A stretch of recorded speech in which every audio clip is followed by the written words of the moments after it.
Un forum agro-business ici. Et à cette occasion-là, vous avez pu intervenir, vous avez donné beaucoup de possibilités de filières de financement, comme ça s'est fait ailleurs, au Cameroun. Et nous sommes en train de partir à faire la même chose. J'ai félicité Forest, nous avons beaucoup d'initiatives ensemble. J'ai eu à visiter l'Ego Congo il y a un mois.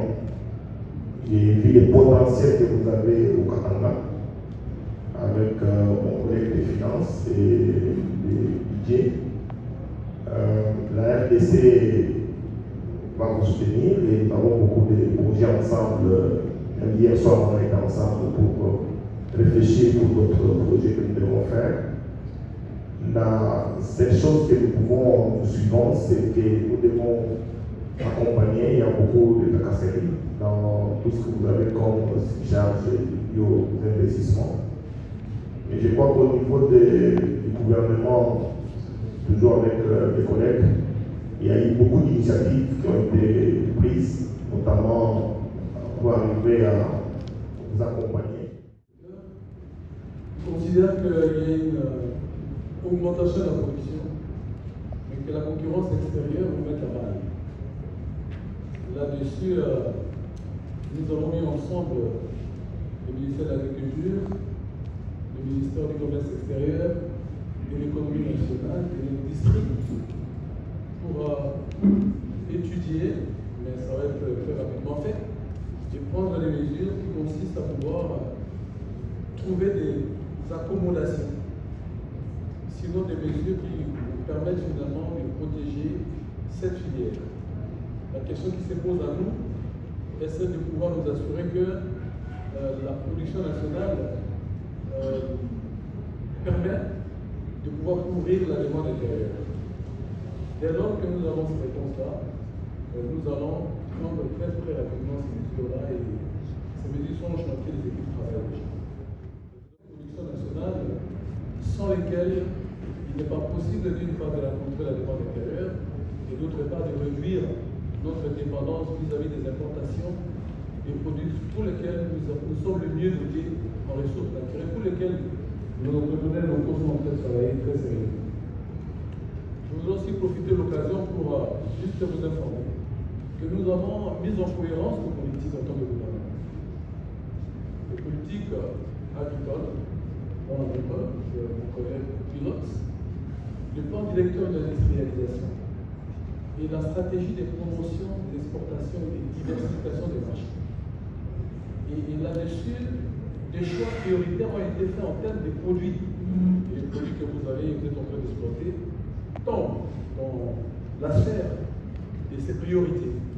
Et donc, pour tous ces produits, il y a aussi des incitations en faveur des producteurs, en faveur des investisseurs. Je pense qu'il faut toujours nous approcher, prendre l'information nécessaire et peut-être l'utiliser à bon escient.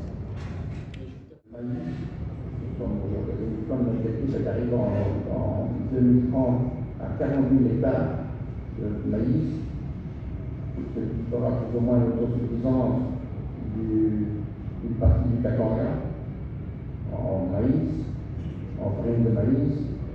De blé, nous pouvons arriver, nous sommes à 3 000 tonnes, nous pouvons arriver à 10 000 tonnes de blé. Et ça, c'est uniquement pour aussi fournir aux autres boulangers.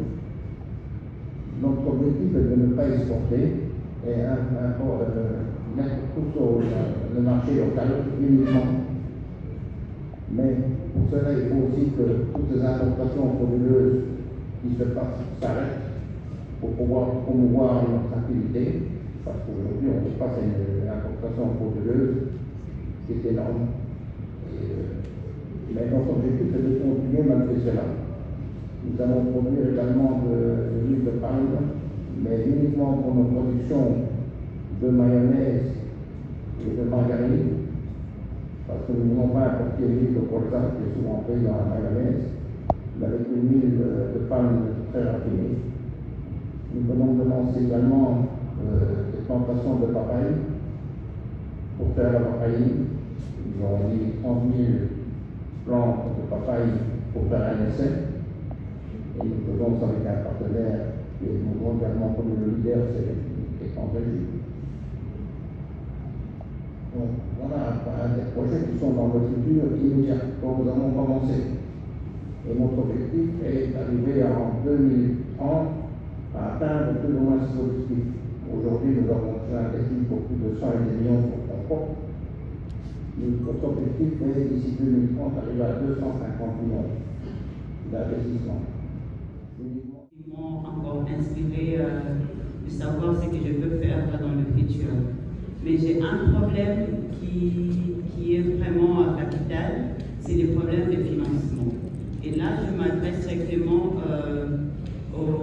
à monsieur le président régional, je ne sais pas si je vous appelle. Monsieur Michel Trognac. Michel Trognac. Merci.